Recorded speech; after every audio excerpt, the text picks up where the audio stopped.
Astaghfirullah. Assalamualaikum warahmatullahi wabarakatuh. Alhamdulillah wassalatu wassalamu ala Rasulillah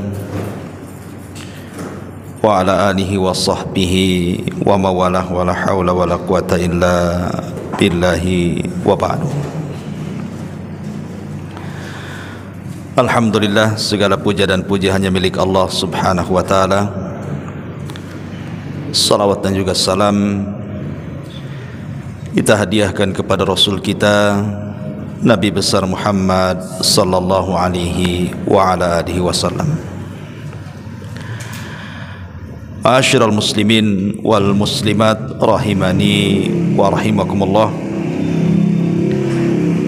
Alhamdulillah, di malam hari ini kita masih bisa duduk untuk bertalabul ilmi di Masjid Al-Fajr ini, dan kita masih meneruskan kajian tentang motivasi menyongsong Ramadan, di mana tema di malam hari ini kita akan menjelaskan tentang kehebatan dan juga kemuliaan Al-Quran Al-Karim. Karena Ramadan lah syahrul Quran, bulannya Al-Quran, maka kita coba ingin mengingatkan kembali tentang kemuliaan, keagungan dan kehebatan Al-Quranul Karim. Ma'asyiral muslimin yang dimuliakan Allah subhanahu wa ta'ala, setiap para nabi dan rasul,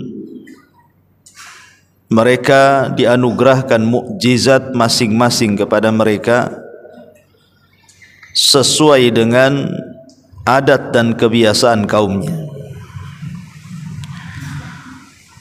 Ketika di zaman Nabi Musa alaihi salatu wassalam, adat dan kebiasaan kaumnya banyak yang mempelajari sihir, maka mukjizat yang diberikan kepada Nabi Musa alaihi salatu wassalam hampir mirip dengan sihir, tetapi bukan sihir, itu adalah mukjizat berupa tongkat yang bisa berubah menjadi ular, mampu membelah lautan dan begitu seterusnya. Kemudian ketika di zaman Nabi Isa, kebiasaan kaumnya, mereka berbangga dengan ilmu atib, dunia kesehatan, kedokteran, sehingga banyak ditemukan obat-obatan dan praktik-praktik pengobatan yang mampu menyembuhkan berbagai macam penyakit. Makanya Allah subhanahu wa ta'ala memberikan mukjizat kepada Isa ibnu Maryam hampir secara keseluruhan mirip dengan perobatan, mampu menyembuhkan orang buta, penyakit kulit, bahkan lebih daripada itu bisa menghidupkan orang mati dengan izin Allah subhanahu wa ta'ala. Tetapi di zaman Nabi sallallahu alaihi wasallam berbeda pula. Di zaman beliau alaihi salatu wassalam, kebiasaan kaumnya adalah berbangga dengan bahasa, berbangga dengan syair-syair, sehingga muncul para pujangga-pujangga hebat di zaman itu. Makanya kemudian Nabi sallallahu alaihi wasallam diberikan satu mukjizat besar yang tidak mungkin lekang dimakan zaman. Itulah Al-Quranul Karim, yang mampu mengalahkan semua bahasa-bahasa syair, bahkan tidak dijangkau oleh syair itu sendiri. Dan dengan sebab itulah hidayah besar banyak orang yang beriman kepada Allah subhanahu wa ta'ala dengan Al-Quran ini. Ma'asyiral muslimin yang dimuliakan Allah subhanahu wa ta'ala, lalu apa kaitannya pembahasan yang kita akan bahas tentang mukjizat agung berupa Al-Quran dengan datangnya bulan Ramadan? Maka kaitannya adalah karena Al-Quran itu sendiri turun di bulan Ramadan. Bahkan bukan hanya Al-Quran saja, hampir kitab-kitab langit sebelumnya juga turun di bulan Ramadan. Allah Subhanahu wa taala mengisyaratkan di dalam Al-Qur'anul Karim, Syahru Ramadhan alladhi unzila fihi Al-Quran. Bulan Ramadan itu bulan diturunkan padanya Al-Quran. Huda linnas wa bayyinatin minal huda wal furqan, sebagai petunjuk bagi manusia. Dan Allah Subhanahu wa taala juga mengatakan, inna anzalnahu fi lailatul qadar. Sesungguhnya kami turunkan Al-Quran di malam Lailatul Qadar. Makanya inilah letak hubung kait Al-Quran dengan bulan Ramadan, karena Al-Quran turun di bulan Ramadan. Baik, kita akan mulai dari sirah Nabi sallallahu alaihi wa ala alihi wasallam. Kaifa bad'il wahyi, bagaimana permulaan turun wahyu dulu. Ketika usia Nabi sallallahu alaihi wasallam mendekati 40 tahun, dan usia 40 tahun itu adalah usia yang matang. Kenapa usia 40 tahun itu usia yang matang sehingga Allah memilih Rasul di usia ini diangkat menjadi Nabi dan Rasul? Karena umumnya usia 40 tahun itu kenikmatan Allah Subhanahu wa taala hampir semuanya diberikan kepada kita. Umumnya usia 40 tahun itu sudah berkeluarga, sudah memiliki nikmat pasangan. Umumnya usia 40 tahun itu punya keturunan, Allah berikan nikmat anak-anak.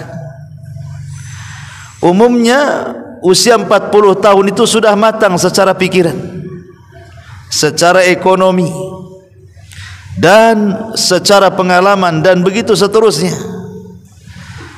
Makanya kenapa kemudian Allah Subhanahu wa taala memilih di usia inilah Nabi sallallahu alaihi wasallam diangkat menjadi nabi dan rasul. Lah ketika dekat-dekat usia 40 tahun itulah, dan itu puncak karir Nabi.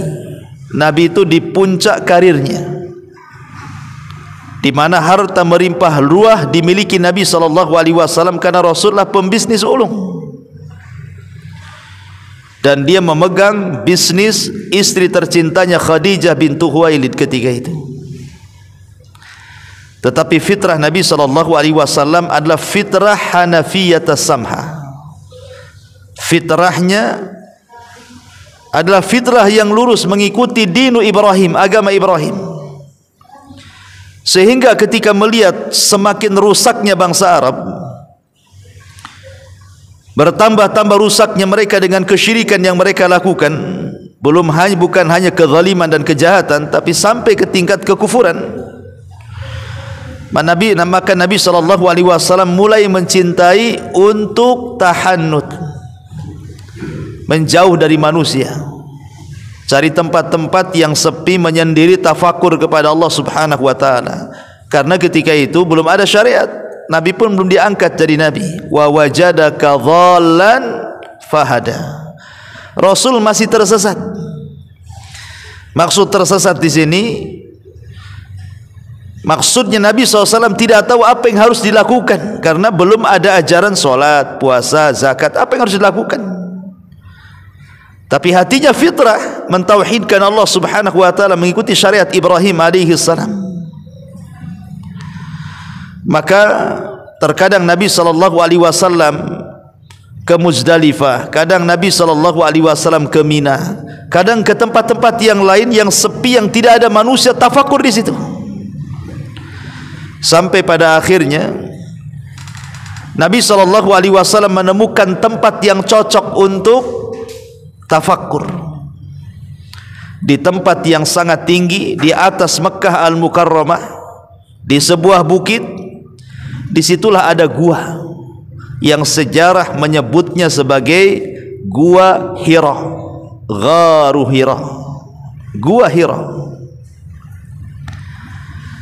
Berangkatlah Nabi sallallahu alaihi wasallam dengan membawa perbekalan yang cukup 1 bulan.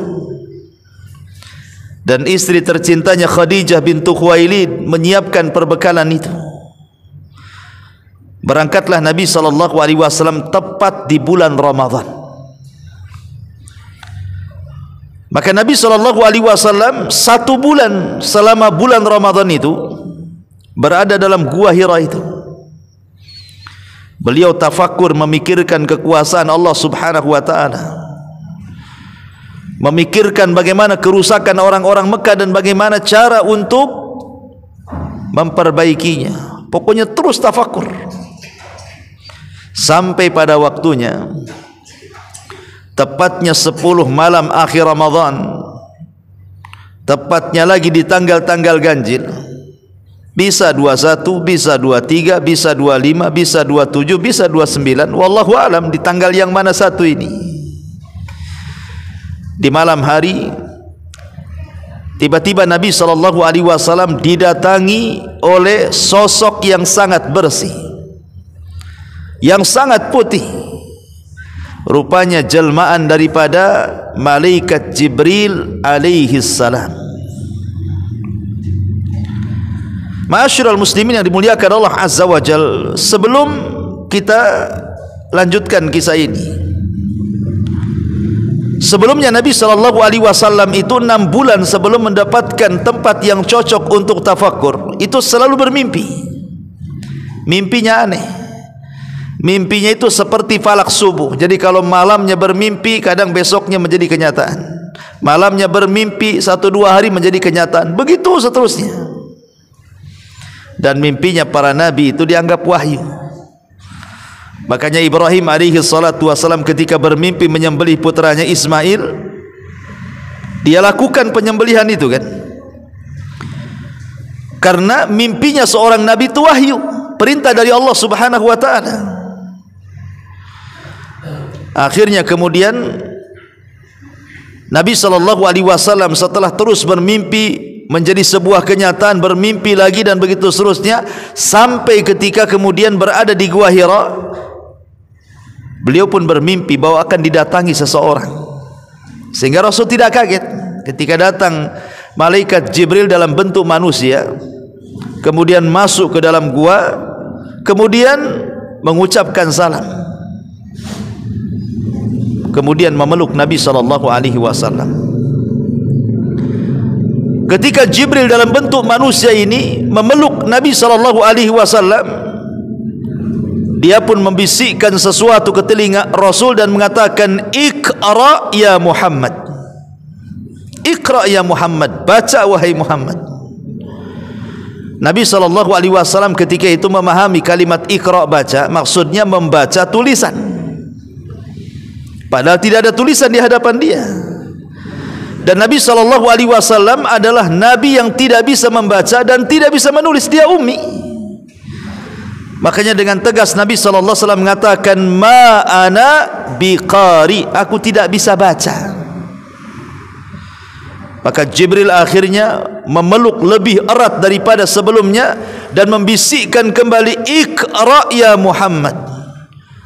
Tapi Rasul kembali mengatakan, "Ma ana biqari," aku tidak bisa baca. Sampai 3 kali, sampai pelukan Jibril semakin erat, Rasul ketakutan, keringat bercucuran. Ketiga kalinya Jibril mengatakan, "Iqra ya Muhammad," tapi Rasul mengatakan, "Ma ana biqari," saya tidak bisa baca.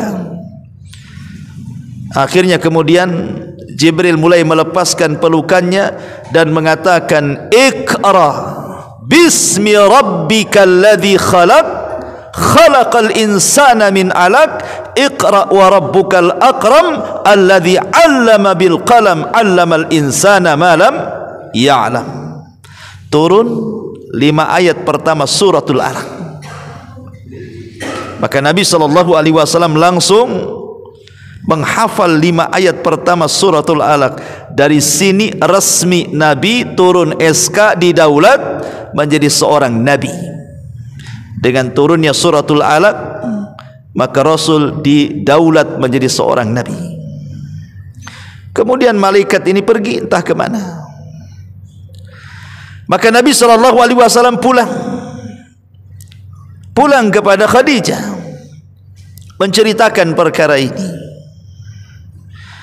Tapi Nabi SAW masih ragu-ragu, apakah yang datang kepadanya ini malaikatkah, yang datang kepadanya jinkah, yang datang kepadanya syaitan, tidak tahu, masih ragu-ragu tu. Sehingga Nabi SAW akhirnya bolak-balik datang ke Gua Hira lagi, tapi tidak juga dikunjungi orang yang baik hati tadi. Sampai 6 bulan Jibril tidak turun lagi. Nabi merasa sesak dadanya dan mulai menerka-nerka, jangan-jangan itu malaikat, jangan-jangan itu setan, jangan-jangan itu jin, kan gitu ya. Sampai pada satu malam, setelah 6 bulan lewat tuh, didatangi Jibril di Gua Hira tuh. Maka Nabi SAW tertidur di tengah malam. Kemudian Nabi SAW tiba-tiba ada teriakan suara dari langit dan mengatakan, ya ayyuhal muddathir kum fa'anzir. Wahai orang yang berselimut, bangkit engkau. Rupanya siapa? Jibril. Ya. Akhirnya Nabi SAW yang sebelumnya pernah merasakan ketakutan karena dia melihat bentuk Jibril dalam bentuk asli, ketika itu Nabi SAW ingin melihat bentuk Jibril yang asli. Kemudian Jibril betul-betul menampakkan dirinya di antara langit dan bumi dengan 600 sayapnya, yang satu sayap terbentang antara saddal ufuk barat dan timur. Rasul menggigil. Sampai akhirnya peristiwa ini oleh Khadijah diadukan kepada Waraqah ibn Naufal, kerabatnya yang merupakan seorang pendeta. Kemudian Rasul menceritakan pertemuannya dengan makhluk yang bersayap itu. Maka Waraqah ibn Naufal mengatakan sambil menangis kepada Khadijah dan kepada Rasul, dan dia mengatakan, sungguh makhluk yang ditemui suamimu wahai Khadijah, huwa namus, dia adalah namus. Namus itu makhluk yang bersayap, maksudnya Jibril, yang sebelumnya telah turun kepada Musa dan juga kepada Isa. Maka suamimu akan menjadi nabi, suamimu akan menjadi nabi. Artinya Khadijah sudah dapat gambaran bahwa suaminya akan jadi nabi dari lisan Waraqah ibn Naufal. Makanya ketika satu malam Rasul sedang berselimut, kemudian tiba-tiba Jibril mengatakan, ya ayyuhal muddathir kum fa'anzir, wa rabbaka fakabbir, wa thiyabaka fatahhir, wa rujza fahjur, wa la tamnun tastakthir, wa li rabbika fasbir. Turun surah Al-Muddathir 5 ayat pertama. Berarti dengan turunnya surah Al-Muddathir selang 6 bulan dari turunnya suratul Alaq, resmilah Rasul turun SK didaulat menjadi seorang Rasul. Nubbi'a bil alaki wa ursila bil mudaththiri. Diangkat menjadi nabi dengan turunnya suratul Alaq, dan diangkat menjadi Rasul dengan turunnya surah Al-Mudaththir. Maka dengan turun surah Al-Mudaththir, maka dia kemudian memanggil Khadijah dan mengatakan, ya Khadijah inni Rasulullah. Wahai Khadijah, sesungguhnya saya resmi menjadi utusan Allah Subhanahu wa ta'ala. Berimanlah kepadaku wahai Khadijah. Maka Khadijah mengatakan, asyhadu an la ilaha illallah wa annaka Rasulullah. Aku bersaksi tidak ada sembahan yang berhak disembah kecuali Allah, dan engkau wahai suamiku adalah utusan Allah. Maka Khadijah menjadi orang yang pertama beriman kepada Rasul, menjadi orang yang pertama kali membenarkan Rasul, menjadi orang yang pertama kali menghabiskan hartanya untuk perjuangan Rasul. Dan dari perut Khadijah lahir keturunan Rasul sallallahu alaihi wasallam. Ma'asyiral muslimin yang dimuliakan Allah Subhanahu wa taala, yang ingin saya katakan adalah bahwa suratul Alaq 1 sampai 5 itu, Iqra bismi rabbikal ladzi khalaq, khalaqal insana min 'alaq, Iqra wa rabbukal akram alladzi 'allama bil qalam 'allamal insana ma lam ya'lam. Ini turun di bulan Ramadan, tepat di hari tanggal-tanggal ganjil 10 akhir Ramadan, Nabi SAW melihat Lailatul Qadar, kemudian turunlah suratul Alaq kepada Nabi. Makanya Allah mengatakan, inna anzalnahu fi lailatul qadar. Sesungguhnya kami turunkan Al-Quran itu di malam Lailatul Qadar. Suratul Alaq ini turun di malam Lailatul Qadar. Maksudnya permulaan turunnya Quran di malam Lailatul Qadar. Karena ayat-ayat Al-Quran tidak mesti di malam Lailatul Qadar turun. Karena turunnya ayat-ayat Al-Quran itu selama 23 tahun. 13 tahun di kota Mekah, 10 tahun di kota Madinah. Ya, ada yang di bulan Ramadan, ada yang di luar Ramadan, tapi permulaan turunnya di bulan Ramadan. Ma'asyiral muslimin yang dimuliakan Allah Azza wa Jalla, ini dari sisi sejarah bahwa Al-Quran itu ada erat kaitan dengan Ramadan karena permulaan turunnya di bulan Ramadan. Ma'asyiral muslimin, adapun wahyu turun kepada Nabi SAW ini dengan berbagai macam cara. Terkadang wahyu turun itu dalam bentuk bitaklim. Taklim itu artinya Allah bicara langsung dengan Rasul tanpa penerjemah. Dan ini terjadi pada peristiwa besar dalam sejarah yang disebut dengan Isra dan Mi'raj. Nabi SAW naik ke Sidratil Muntaha, kemudian berdialog langsung dengan Allah tanpa penerjemah. Kemudian turunlah syariat salat 5 waktu. Disitulah Nabi SAW berdialog dengan Allah Subhanahu wa Ta'ala tanpa perantara Jibril. Terkadang wahyu itu dalam bentuk taklim, langsung berdialog antara Allah dengan Nabi sallallahu alaihi wa ala alihi wasallam. Ini yang pertama. Yang kedua, terkadang wahyu itu turun bil ilham, dengan cara ilham. Ilham itu maksudnya Jibril datang kemudian langsung meletakkan Al-Quran di dada Nabi. Tiba-tiba Nabi SAW sudah hafal saja apa yang disimpankan Jibril kepada dadanya. Ma'asyiral muslimin yang dimuliakan Allah Azza wa Jalla, itu terjadi ketika Nabi SAW bersabda, inna ruhal qudusi nafatha fi rawi anna nafsan lan tamuta hatta takmila ajalaha wa tastau'iba rizqaha. Sesungguhnya Jibril meniupkan wahyu ke dalam dadaku. Kemudian Nabi SAW mengatakan, sesungguhnya jiwa tidak akan mati sampai disempurnakan ajalnya dan disempurnakan rizkinya. Ini yang kedua. Kemudian yang ketiga, terkadang dengan wasilah Jibril alaihi salatu wassalam dalam bentuk manusia. Jibril datang kepada Nabi SAW dalam bentuk sahabat. Seperti ketika Umar bin Khattab radhiyallahu anhu menceritakan dia sedang berkumpul bersama para sahabat, tiba-tiba datang seorang laki-laki, rambutnya hitam, pakaiannya putih, kemudian masuk ke majelis Nabi, tiba-tiba kemudian mendekat Nabi, duduk, lututnya kemudian diadukan dengan lutut Nabi, kemudian kedua tangannya diletakkan di paha Nabi, kemudian tiba-tiba mengatakan, ya Muhammad akhbirni anil Islam. Wahai Muhammad, ceritakan kepadaku soal Islam. Ceritakan kepadaku soal iman, ceritakan kepadaku soal ihsan. Ya Muhammad, kapan kiamat? Wahai Muhammad, apa tanda-tandanya? Kemudian di ujung hadis Rasul mengatakan kepada para sahabat, tahukah kalian siapa tadi yang datang? Sahabat mengatakan, Allah wa rasuluhu a'lam. Maka Rasul mengatakan, dia Jibril, datang kepada kalian mengajarkan perkara agama kalian.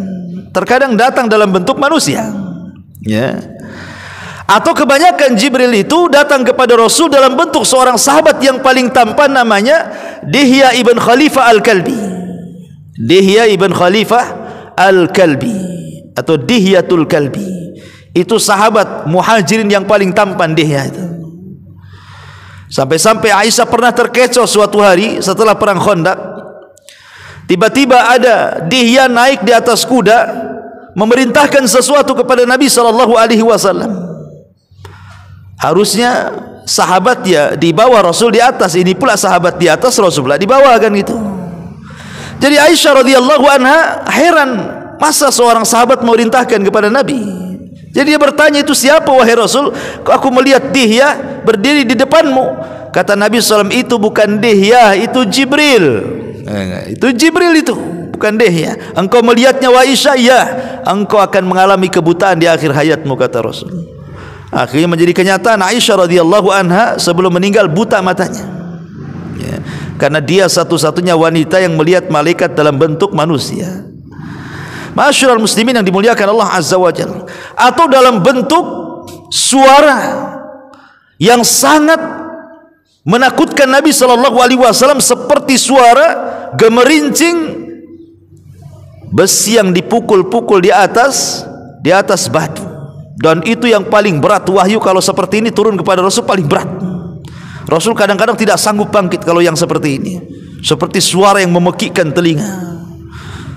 Dan itu terjadi saat hadisatul ifki, ketika Ummul Mukminin Aisyah radhiyallahu anha difitnah berzina dengan seorang sahabat namanya Safwan ibn Mu'attil, yang kemudian isu fitnah ini dikepalai oleh seorang tokoh munafik namanya Abdullah ibn Ubay ibn Salul.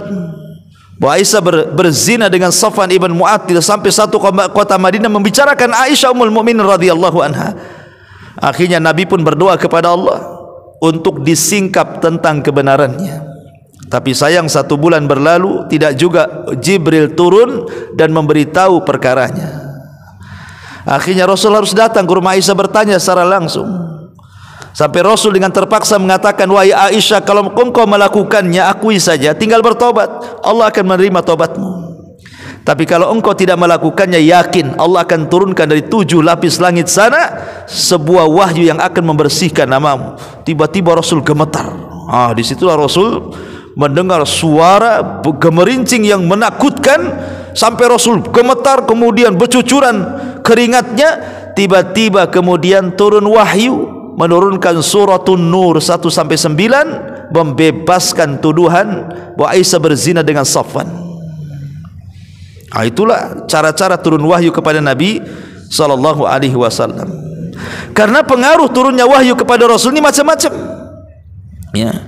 Terkadang sahabat ketika mendengar Nabi SAW mendapatkan wahyu itu, dia mendengar seperti suara tawon datang kepada Nabi SAW.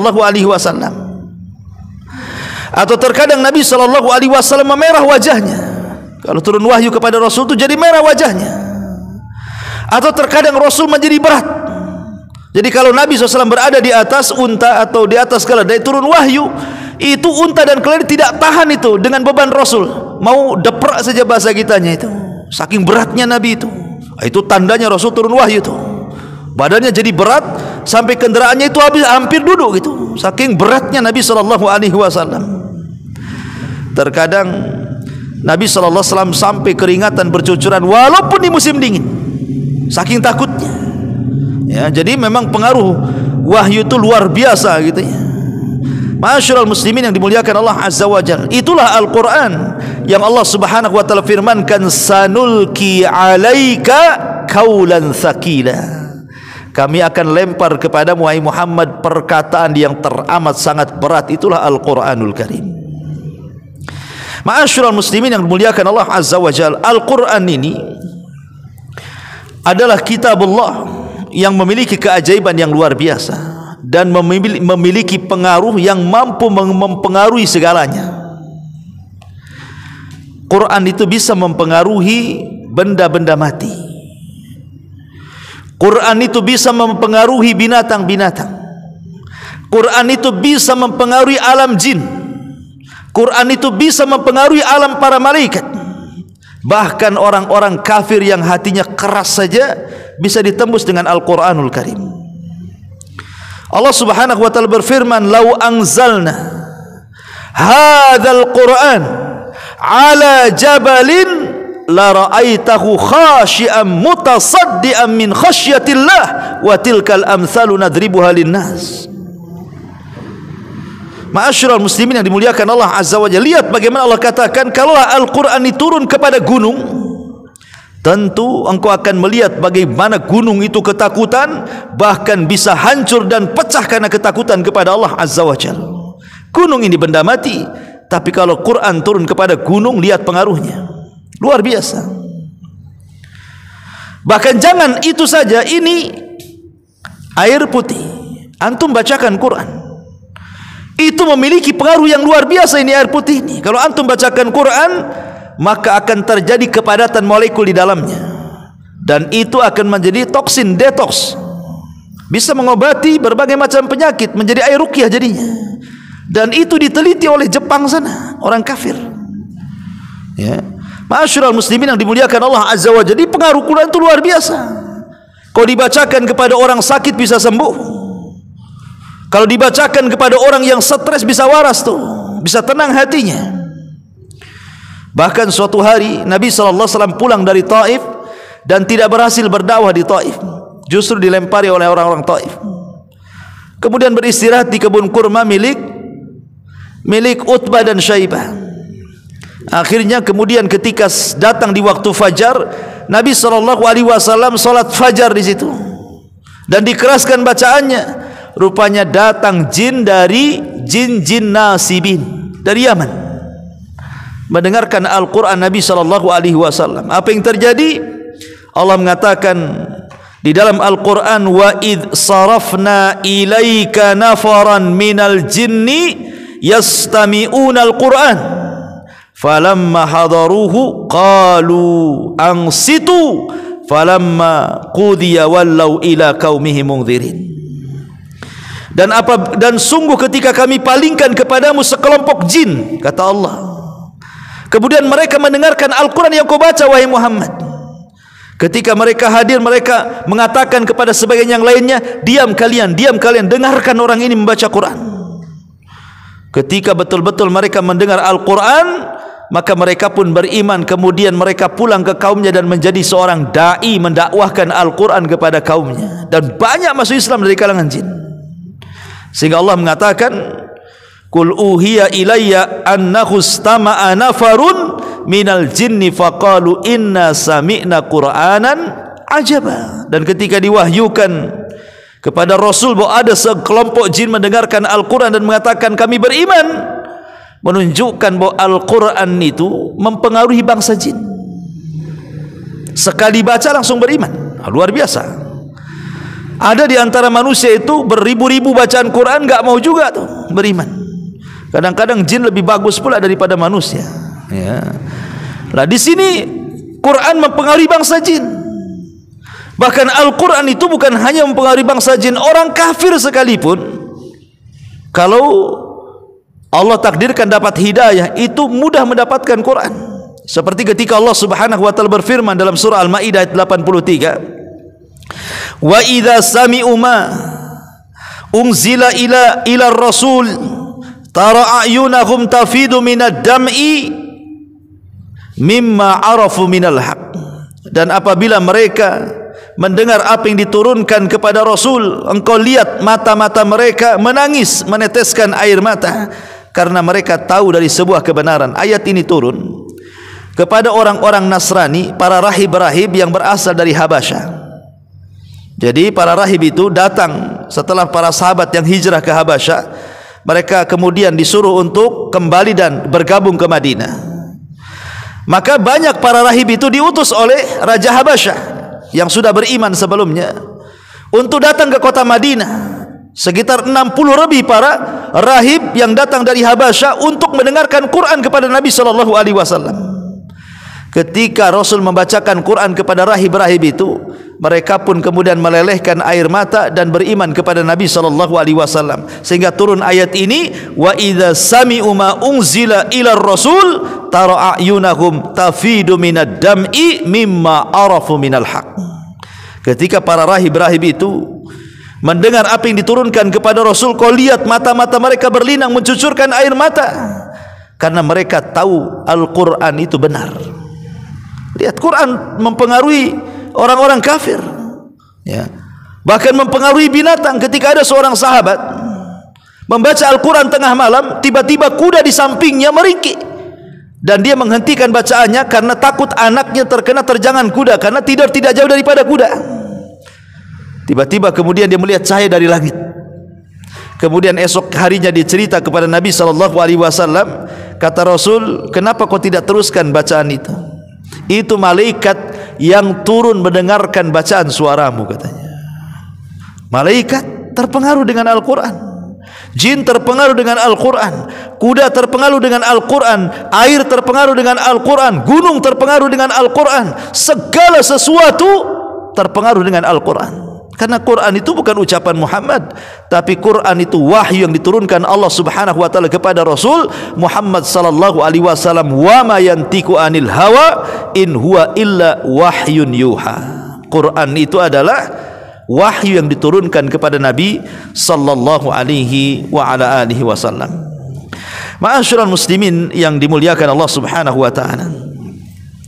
Nabi sallallahu alaihi wasallam suatu ketika menjelaskan tentang keutamaan orang-orang yang cinta dengan Al-Quran. Apa kata Rasul?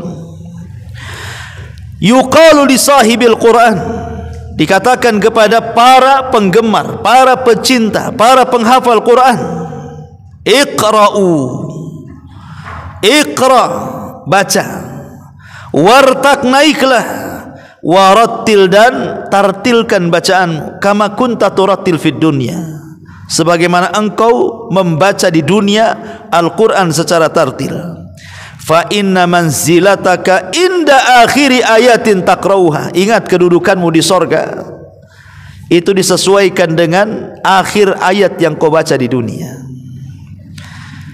Hadis ini adalah hadis kursi, di mana Allah Subhanahu wa taala ketika mengumpulkan para penduduk sorga, Allah mengatakan kepada para penduduk sorga, baca Quran. Dari sini kita tahu bahwa Quran ini bukan di dunia saja dibaca, di sorga pun dibaca. Karena Allah yang mengatakan kepada para penghuni sorga, baca Quran. Maka orang-orang yang cinta dengan Quran, orang-orang yang gemar baca Quran, orang-orang yang menghafal, yang suka menghafal Quran, mereka mulai membaca. Kemudian kata Allah, warqa, wartak, naik.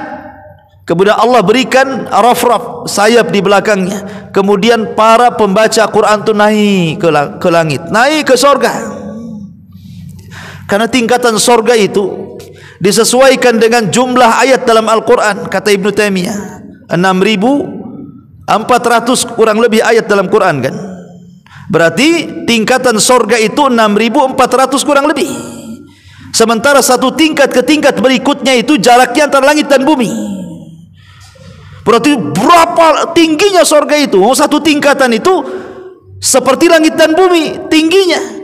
Sementara tingkatan di sorga itu 6.400 kurang lebih. Ya, ayat dalam Quran tuh. Istinbat Syekhul Islam Ibnu Taimiyah, berarti sorga itu tinggi sekali. Setiap tingkatannya itu. Makanya Allah mengatakan, baca Quran, naik, terbang kau ke sana. Tentukan tingkatanmu di sorga, kata Allah. Dengan cara apa?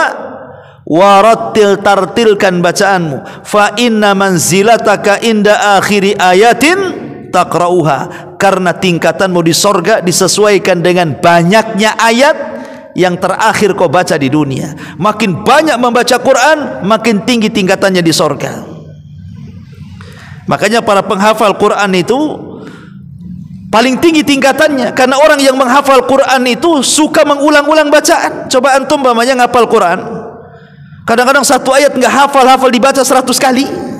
Berarti dia orang yang paling banyak membaca Quran, kan? Satu ayat dah hafal-hafal, dah dibaca-baca, terus diulang lagi. Sementara setiap dia mengulang bacaan itu, satu huruf 10 pahala. Untunglah para penghafal Quran itu. Mereka tidak berhenti-henti, kan? Mengulang-ulang baca Quran. Makanya wajar mereka tinggi tingkatannya di sorga nanti. Ma'asyiral muslimin yang dimuliakan Allah Azza wa Jalla. Karena Al-Quran itu memiliki kebahagiaan fid dunya wal akhir. Anda ingin bahagia di dunia, fa'alaika bil Quran, pegang Al-Quran. Anda ingin bahagia di akhirat, fa'alaika bil Quran, pegang Quran. Anda ingin bahagia kedua-duanya, fa'alaika bil Quran. Dahulu di zaman Amirul Mukminin Umar bin Khattab radhiyallahu an. Di zaman Amirul Mukminin Umar bin Khattab radhiyallahu an, ada seorang yang bernama Nafi' ibn Abdullah. Nafi' ibn Abdullah. Nafi' ibn Abdullah ini gubernur Mekah. Dia berjumpa dengan Umar di sebuah tempat namanya Asfan. Lah ketika itu Umar bin Khattab menjadi khalifah Amirul Mukminin. Jadi Umar mengatakan kepada Nafi' ibn Abdullah, "Ya Nafi', engkau tinggalkan Mekah. Kau datang ke Asfan untuk menemui aku. Siapa yang menggantikan posisimu di Mekah itu? Kau main tinggalkan saja. Siapa wakilmu di sana?" Maka Nafi' ibn Abdullah mengatakan kepada Umar bin Khattab radhiyallahu an, "Ada wahai Umar bin Khattab Amirul Mukminin, namanya Ibnu Abza, Abdurrahman ibn Abza." Umar enggak kenal, padahal wakil gubernur tuh. Siapa itu Abdurrahman ibn Abza itu, kata Umar. Maka Nafi' mengatakan, "Maula min mawalina, dulu dia budakku, kemudian aku merdekakan, dan dia sekarang jadi wakilku," katanya. Kata Umar bin Khattab, "Apa enggak ada orang merdeka? Kenapa engkau jadikan wakil mantan budak? Apa enggak ada orang merdeka? Kok mantan budak kau jadikan wakil gubernur pula kan itu?" Maka Nafi' bin Abdullah mengatakan, "Ya Amirul Mukminin, innahu alimun bi kitabillah." Masalahnya wahai Amirul Mukminin, Ibnu Abza atau Abdurrahman ibn Abza itu pakar Quran.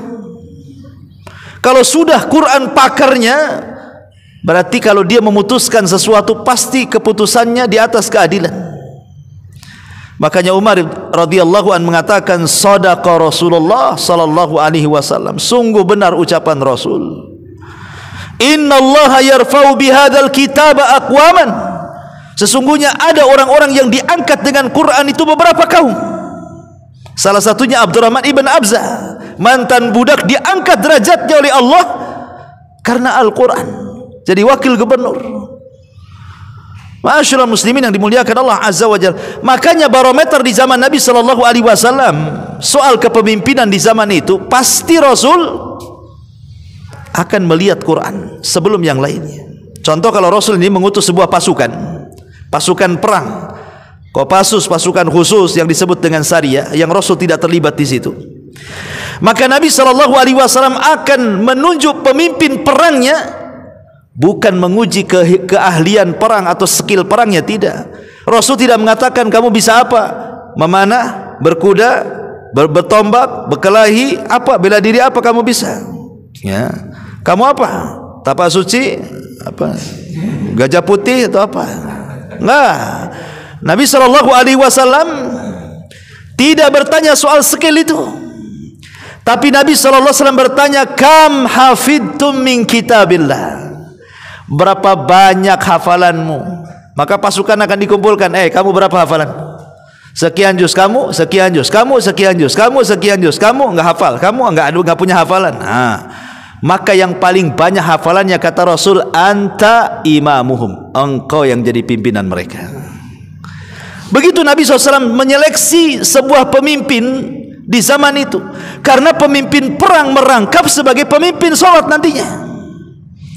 Jadi di zaman itu pemimpin perang itu merangkap juga pemimpin sholat juga masalah. Jadi harus hafal Quran. Ya. Begitu Nabi SAW memprioritaskan Al-Quran, itu luar biasa.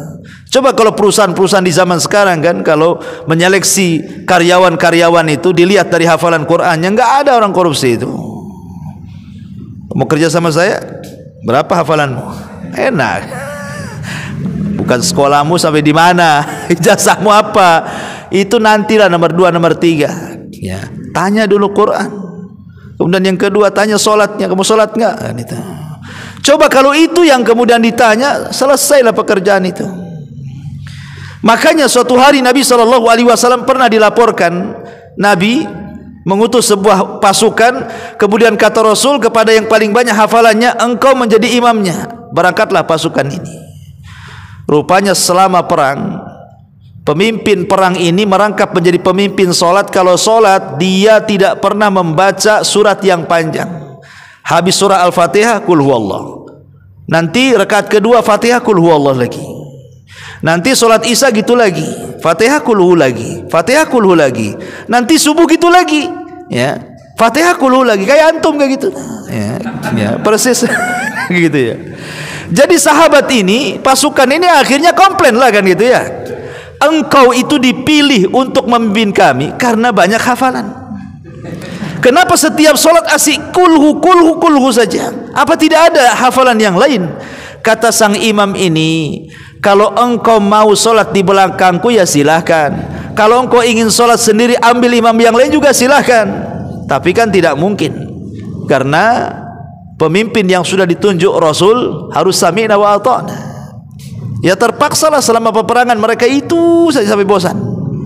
Sampai ketika pulang baru mereka melapor kepada Nabi. Ya Rasulullah, imam kami ini banyak hafalannya, tapi kalau dia solat asik kulhu kulhu kulhu saja.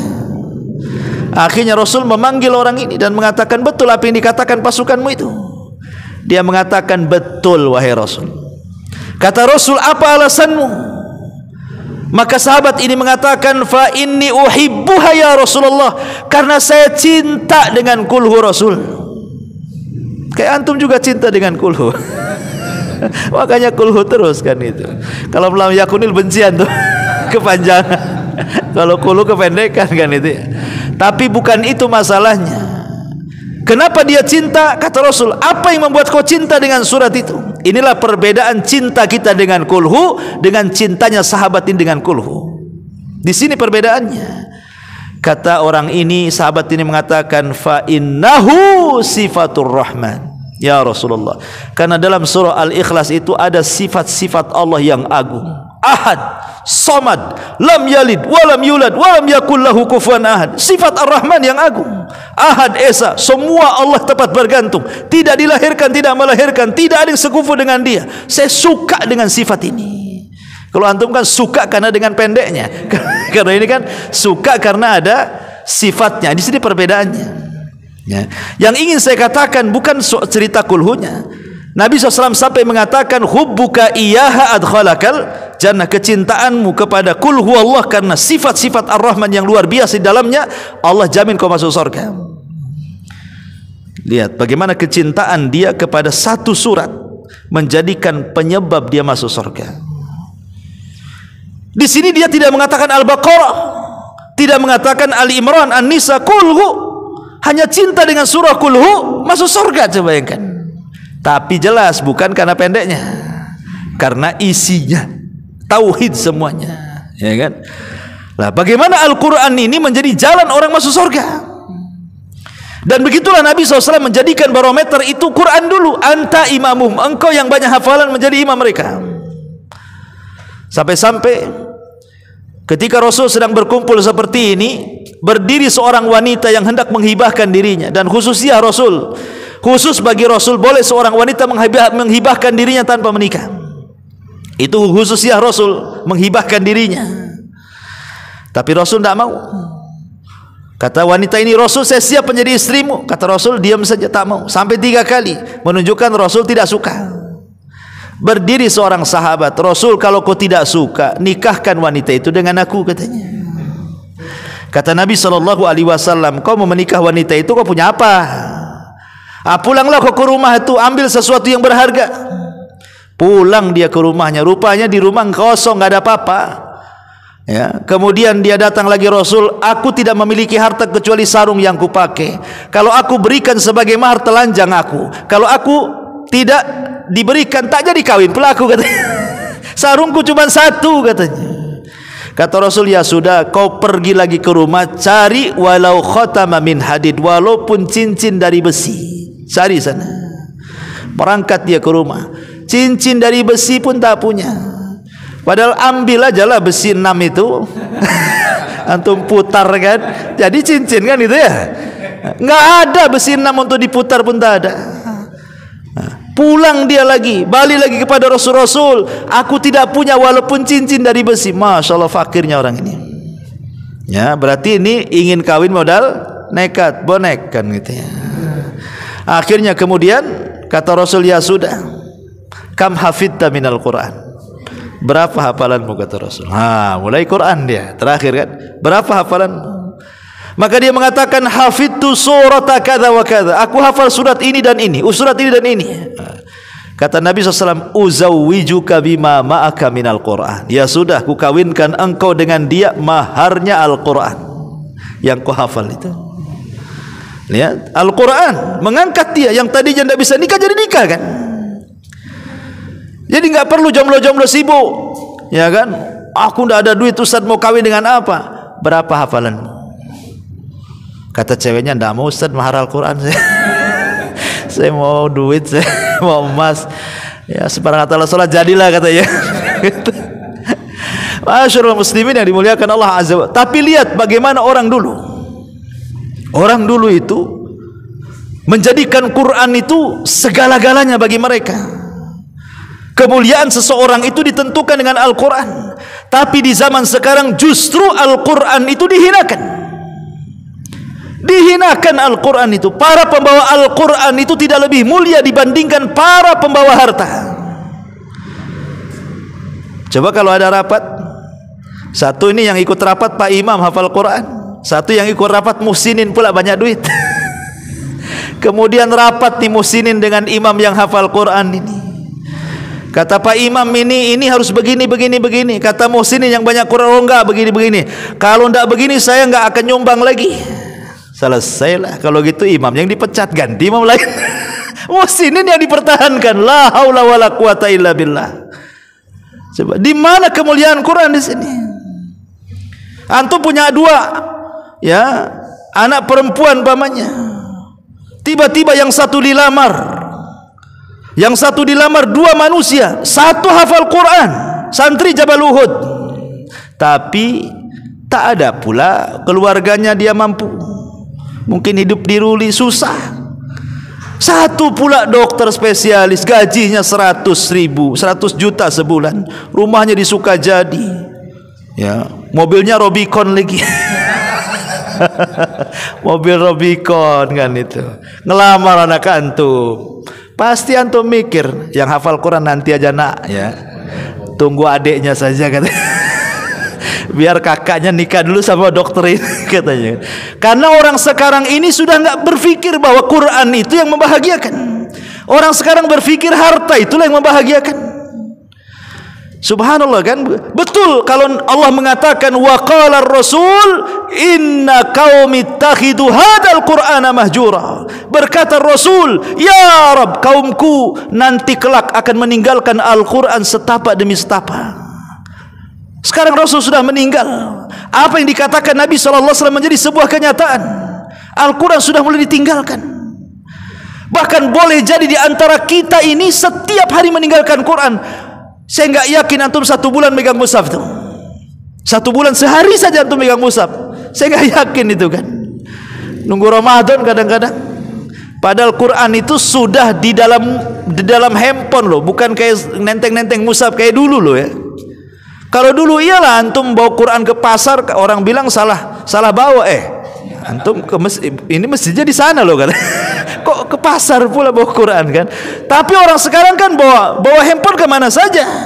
Dan Quran ada di situ, sehingga tidak ada alasan di hadapan Allah antum tidak bisa membaca Quran. Tidak ada waktu untuk baca Quran. Oh, sibuk dari mana? Antum baca WA saja bisa. Ya, nengok YouTube sambil kerja bisa. Masa membaca dan mendengarkan Al-Quran tak bisa? Nggak ada alasan di hadapan Allah. Kalau ditanya Allah, kenapa kau tak baca Quran? Apa? Antum mau alasan apa di hadapan Allah tuh? Ma'asyiral muslimin yang dimuliakan Allah Azza wa Jalla. Sehingga kalau kita melihat bagaimana keagungan Al-Quran di zaman Rasul luar biasa. Dan Rasul itu paling suka dengan orang yang cinta dengan Quran. Satu hari Nabi SAW malam-malam itu keluar belusukan. Pemimpin zaman dulu kalau belusukan malam-malam, ya. Akhirnya kemudian melihatlah dia satu rumah, karena di zaman Rasul kan hampir setiap rumah itu pasti keluar suara Al-Quran, seperti tawon. Kota Madinah itu kalau malam seperti suara tawon, keluar Al-Quran. Samalah zaman dulu saya masih kecil-kecil tuh, di desa-desa itu yang listrik pun kadang-kadang ya terbatas gitu ya, masih ada orang ngaji tuh. Kalau di zaman saya dulu masih kecil, saya masih ingat masih ada loh suara Quran tuh keluar dari rumah tuh. Sekarang sudah nggak ada. Saya pulang kemarin ke Majalengka itu suara musik semua dari rumah tuh. Nggak ada suara Quran. ya. Atau mungkin ada musik religi lah, ya. Katanya religi kan itu. Tapi dari sini ma'asyiral muslimin yang dimuliakan Allah Azza wa Jalla, bagaimana di zaman Nabi itu terbayang bahwa Madinah itu kalau malam seperti suara tawon itu. Jadi saut-sautan dari rumah ke rumah itu orang baca Quran tuh. Jadi Nabi SAW itu jalan-jalanlah ke gang-gang kota Madinah itu. Rupanya di satu rumah ini lain pula nih bacaannya nih. Baca di sini baca, di sini baca, di sana baca. Kok yang ini lain pula bacaannya? Indah suaranya. Tertegun Rasul sallallahu alaihi wasallam. Sampai tak sadar Rasul kemudian berdiri di samping rumahnya mendengarkan saking enaknya. Rupanya mendekati subuh. Baru terperanjat Rasul. Wah, udah mau subuh nih. Akhirnya Nabi langsung pergi karena harus jadi imam. Kemudian pagi-paginya Rasul memanggil pemilik rumah itu. Siapa rupanya? Abu Musa al-Ash'ari radhiyallahu anhu. Ya Aba Musa, kata Rasul, semalam aku mendengarkan suaramu. La sautuka kamizmar min mazamiri ali Daud. Suaramu hai Aba Musa, Masya Allah, seperti suara Daud ketika melanggamkan Zabur. Indah suaranya, karena Daud itu memiliki 70 suara. Jadi kalau perpindahan dari suara satu ke suara berikutnya itu makin indah. Nanti ganti suara makin indah lagi, ganti suara makin indah lagi. Itulah mukjizatnya Nabi Daud, suara. Ya, Nabi Daud itu diberikan mukjizat suara, 70 suara. Ketika dia membaca Zabur itu, dari satu suara ke suara berikutnya makin indah, makin indah, makin indah. Sampai kalau dia pergi ke bukit-bukit, ke padang pasir, kemudian dia baca Zabur, itu burung-burung datang dari mana-mana. Ikut berkicau, saking khusyuknya itu, lupa makan, lupa minum, jatuh mati itu burung tuh. Ya bayangkan, saking khusyuknya mendengarkan Zabur itu jatuh. Ya. Kalau kita ayam aja pergi, grebek suaranya. Ya karena tidak pernah baca Quran, tidak pernah belajar makhraj, tidak pernah belajar langgam, ya asal bunyi saja jadinya. Ya. Kalau jadi imam itu baca kulhu kayak baca Al-Baqarah, lama kali orang ini kayaknya. Padahal baca kulhu, tapi kalau enak suaranya Al-Baqarah aja kayak kulhu, kayaknya masih kurang Pak Imam nih bahasa ini. Gak terasa. Saya samburat tapi bisa berdiri saya. Saking enaknya kan itu ya. Dari sini ma'asyiral muslimin yang dimuliakan Allah Azza wa Jalla, bagaimana di situ Rasul mencintai orang yang memiliki suara dalam Al-Quran kan, sampai memuji Abu Musa al-Ash'ari. Makanya kabilahnya Abu Musa al-Ash'ari itu disebut siapa? Ash'ariyun. Kabilah Abi Musa itu Ash'ariyun. Dan Ash'ariyun itu terkenal bacaan Qur'annya indah. Sampai-sampai Rasul itu kalau perang kan gelap tuh, pasukan kan dari berbagai macam kabilah. Kadang-kadang waktu istirahat itu di mana satu, mana kabilah ini, mana kabilah itu, namanya lagi istirahat. Kadang-kadang berpencar kan. Tapi Rasul mengatakan, inni a'lam maudi al-ash'ariyina indal jais. Aku tahu di mana letak Ash'ariyun, di tengah-tengah pasukan gitu. Padahal gelap malam-malam, kok Rasul tahu? Kenapa? Karena ada ciri khas mereka. Kalau malam mereka sholat malam punya suara Quran sendiri. Makanya Rasul mengatakan, aku tahu di mana letak Ash'ariyun itu kalau sedang istirahat di tengah-tengah pasukan, karena mereka punya suara khas di dalam membaca Al-Quran. Begitu Rasul, saking menandainya orang yang suka dengan Quran, sampai tahu di mana di tengah-tengah pasukan walaupun gelap-gelap tuh. Karena Rasul cinta dengan orang yang cinta dengan Al-Quran. Sampai suatu hari Rasul itu pulang safar bersama Abu Bakar dan Umar radhiyallahu anhu.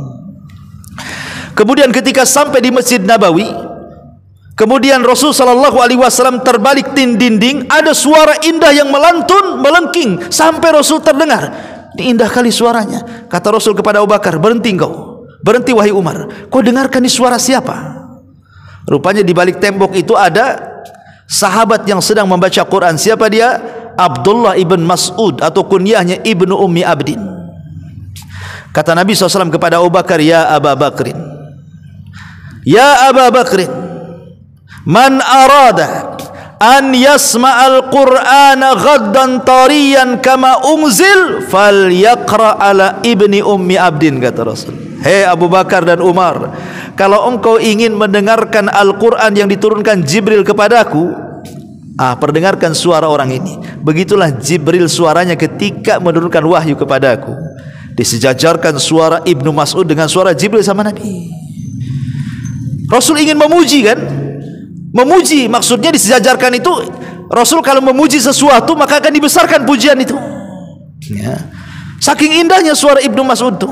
Ibnu Abdin itu, sampai Rasul memuji dia dan mensejarkan suaranya dengan suara Jibril. Ya tentu suara Jibril akan berbeda, tapi Rasul ini dalam makamnya makom memuji gitu ya, memuji orang yang membaca Quran. Makanya antum harus suka memuji orang yang baca Quran itu. Masya Allah, suara antum bagus. Padahal tidak bagus, tidak apa-apa. Masya Allah, suara antum bagus sekali. Belajar di mana antum? Siapa gurunya? Kan itu. Anak mau belajar. Masyaallah muslimin yang dimuliakan Allah Azza wa Jalla. Bahkan satu hari Rasul salat di masjid. Kemudian ketika hendak keluar, berjumpalah dengan Ubay ibn Ka'ab radhiyallahu an. Ubay ibn Ka'ab radhiyallahu an. Kata Rasul SAW, sini wahai Ubay. Wahai Rasul, ada apa memanggilku? Kata Nabi SAW, ya Ubay, amaranillah an aqra alaika suratul Bayyinah. Allah perintahkan aku wahai Ubay untuk membacakan surah Al-Bayyinah kepadamu. Ubay kaget dan mengatakan, asamanillah, apakah Allah menyebut namaku wahai Rasul? Siapa aku sehingga namaku disebut-sebut? Katanya, satu-satunya nama sahabat yang disebut oleh Allah adalah Ubay. Karena Rasul yang mengatakan, Allah perintahkan aku untuk membacakan kepadamu surah Al-Bayyinah. Kata Ubay, apakah namaku disebut-sebut oleh Allah? Kata Rasul, ya. Habis itu Ubay menangis. Padahal Ubay itu bukan seperti Abu Bakar yang memiliki kecerdasan otak, seperti Umar juga memiliki kecerdasan yang selalu diambil pendapatnya oleh Rasul. Tidak pula seperti Utsman, Abdurrahman ibn Auf yang banyak menginfakkan hartanya. Tidak pula seperti Khalid ibn Walid yang ahli dalam strategis perang. Tidak pula seperti Anas yang membantu Rasul 10 tahun. Dia tidak dilebihkan apapun, atau seperti Abu Hurairah yang hafalan hadisnya terbanyak, ataupun seperti Abdullah ibn Amr bin As yang catatan hadisnya terbanyak. Tidak. Tapi Ubay ibn Ka'ab ini hanya dilebihkan oleh Allah dari segi Quran saja. Tapi justru kelebihan Ubay ibn Ka'ab tidak dimiliki sahabat yang lainnya. Dari situlah namanya disebut-sebut Allah. Sampai ketika dia mengatakan, as-samanillah ya Rasul, betul Allah menyebut namaku? Kata Rasul, iya katanya. Masya Allah. Itu karena Quran. Sebab itulah di zaman Umar, ketika Umar membuat tarawih berjamaah selama sebulan di bulan Ramadan, siapa imamnya? Ubay ibn Ka'ab. Tarawih 23 rakaat. Ya. Ma'asyiral muslimin yang dimuliakan Allah Subhanahu wa taala. Itu menunjukkan apa? Al-Quran. Dan Al-Quran itu adalah sesuatu yang indah, dan akan lebih indah lagi kalau memiliki suara yang indah. Quran itu sudah indah, tapi akan lebih indah dengan suara yang indah. Malam yataghanna bil Quran falaysa minni. Siapa yang tidak melanggamkan Al-Quran bukan umatku, kata Rasul. Maka berikanlah perhatian dengan Quran. Jangan sampai kita menjauhkan diri kita dari Al-Quran dengan tidak membacanya, tidak mempelajarinya, tidak merenungkannya, apalagi tidak mengamalkannya, apalagi sampai menginjaknya, naudzubillah. Ya. Taib, ini diantara kilasan daripada keutamaan, kehebatan juga kemuliaan Al-Quranul Karim. Mudah-mudahan di bulan Ramadan kita bisa lebih memiliki perhatian dengan Al-Quranul Karim. Amin ya rabbal alamin.